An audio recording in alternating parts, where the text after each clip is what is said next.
水产的水啊，那水别就是有啲或者就跟唔同嚟，馬路就跟唔連路啲波跳得得好嘛，所以所以係係嘅話，路節目啦，所以咩講佢仲揸緊水咗呀，不是啲但係那邊你十個人嘅數目，即係咗啦嘛，但都水土啦嘛，但講到啲啊。Dia panai pa ya kan ha ni so pathun ha ne ta kan so pa mi so nga pa ni ha alo ko maya member te kal te ko thui takin kan gel thui tu ten ti tu ran ti thak takin kan fen se ri ka ya alo ko mai akal zong su ten chua kan ro thu ai ni ta ko kan sui ne jo sui ni ta sila Kecuali kalau kan tuipu yakin namanya lawin traffic sama, ima yang lihat pakai itu kalau naya bahkan kanting refu baru tu kantang bukan kan try sih tu lawat dari boleh lah kanting soa, ikual semdan kalau tiap soa ini hoka ini tim kabul tu, selang lo kasih di pakai ini kata minta Cuan midangka mundang anda koka cuan dua dengan kan aku sah izin tang takin info takin titipo acang le produk tu ko mani kati kai dua dengan kan aku sah in kan sana yang政府的福楼的ko kan ông điều tất cả hiện tại水稻cuan就点开在这个里anh uống không mấy cuan tu cái là marok cuan kan thu sui tu te kan thu cha sui tu te an sui tu lom maya in zir to sa na tangin an be ya eng la ko sai la lang thol khat bu bu ring ko ka helai chung kan te ko thei to chuin tam tak chuan la ma tam zo ke chu kan la le lo wa te ma Ani pun tak ada hoi itu kalau saya keko, masih kan atur kulit tu kat itu kat itu, kat boleh itu mangawa tu aku kalau sunam terlalu ni. Sian sian kat itu kan tidak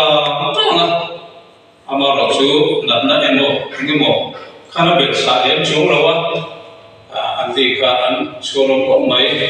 ten kan member, kutetia kat sutra online, kat buat trong lì thì là con mà tôi cũng mà rồi hiện tại có cần做ta trên trong cái gì tôi thì thì chuan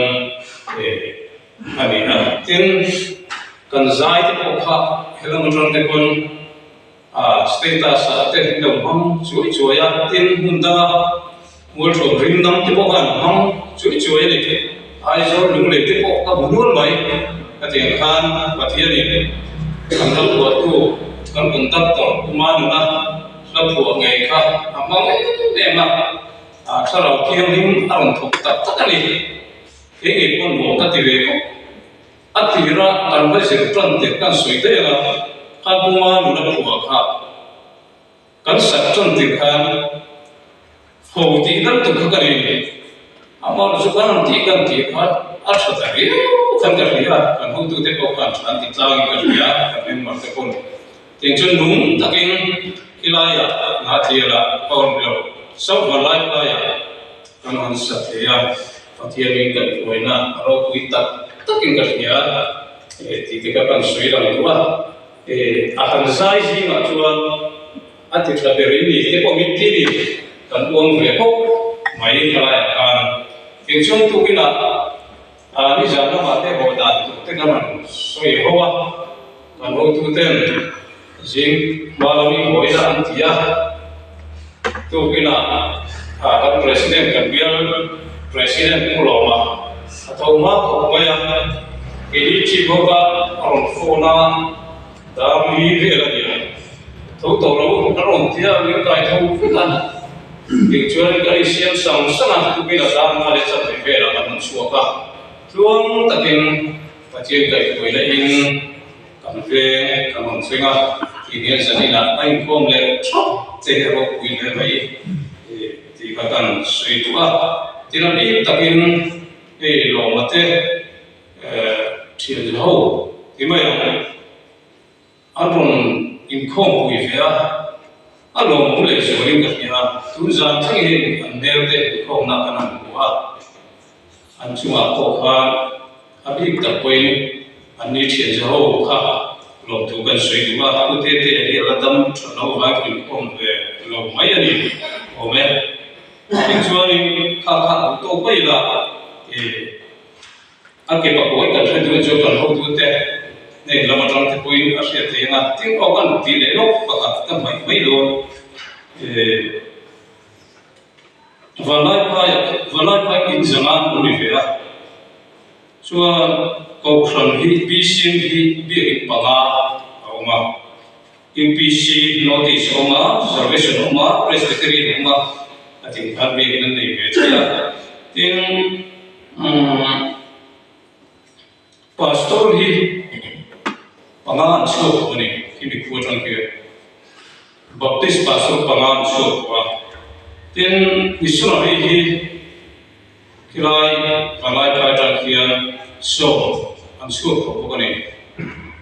chu ania tin so pan ko ni ta chuda te ko ni tin mai an ko ki homasa ki bayam ko veram pang te ko ni mai se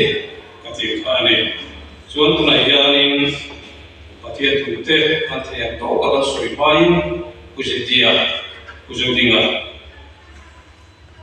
tong trai turin kan so lo ngai